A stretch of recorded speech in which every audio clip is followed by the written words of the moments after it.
So here we are in Microsoft SQL Server Management Studio, and you may sometimes hear me refer to this as SSMS.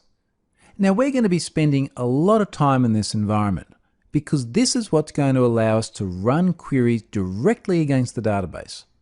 Now this is not how you're actually going to mount an attack. You'll mount the attacks via the web application. But by sitting here in SSMS, it's very easy to show you SQL syntax, execute it, and then show you the results.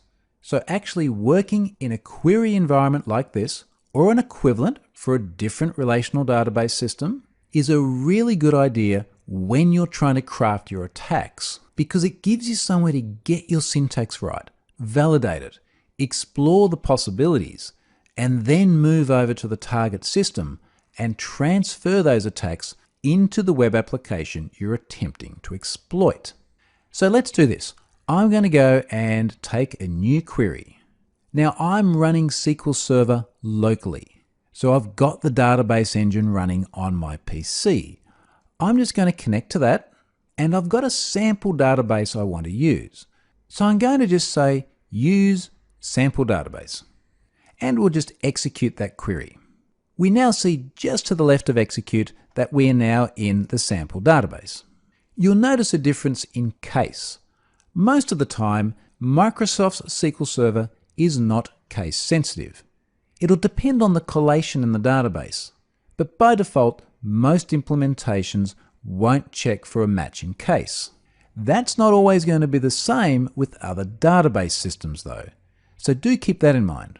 So now that we're in here, one of the most common things you're ever going to do in a database system is simply select data. So, for example, let's just select everything from color. And clearly a star is a wildcard for everything. Now I can just press F5 to run this directly. And here we can see in our results panel, we've got 8 colors. Pretty straightforward. Now again, keep in mind that I'm going through this now because we're going to use some of these patterns in actual SQL injection attacks. Now one of the things we'll often want to do is rather than select every column, let's just select the name column. And we'll run that, and now we only have one column. Pretty straightforward stuff. What I want to do now though is filter this result. And in fact, I only want to get colors that have an ID of 4. So we'll run that, and of course we only get one color. Now differences in things like spacing, for example, don't matter either. So I could have a space between these. Run it again, runs just fine. So throughout this course, you may see different usages of spacing. The other thing we can do here is change operators. Doesn't have to be equal to 4. We may actually make this greater than 4. And of course, if we do this, we're going to get more results. Again, simple stuff. Now, one thing that we're going to see throughout this course as we start exfiltrating data via an injection risk is we're going to use an order by clause a bit. So let's take a look at that now. That's pretty self-explanatory. We'll run it, and here are our results ordered very nicely in an alphabetical fashion. Now we've got 4 results, starting with brown. Sometimes, particularly as we get into injection attacks, we only want to take the first result. So let's just take the top one. And now we only have brown. So this is a very basic select syntax. Let's now do this. Let's grab a new query. And what I want to do first is just check what colors we've got in that database again. And we'll run that. Okay, that's what we saw a moment ago. Let's go and do an update now. And let's say change purple to violet.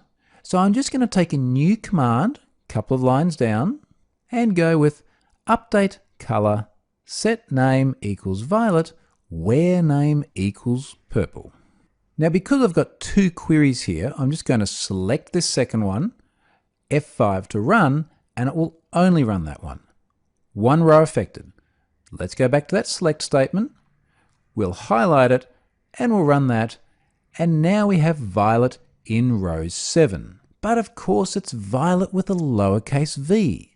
And as you'll see, the update still happened, even though I typed purple with a lowercase p.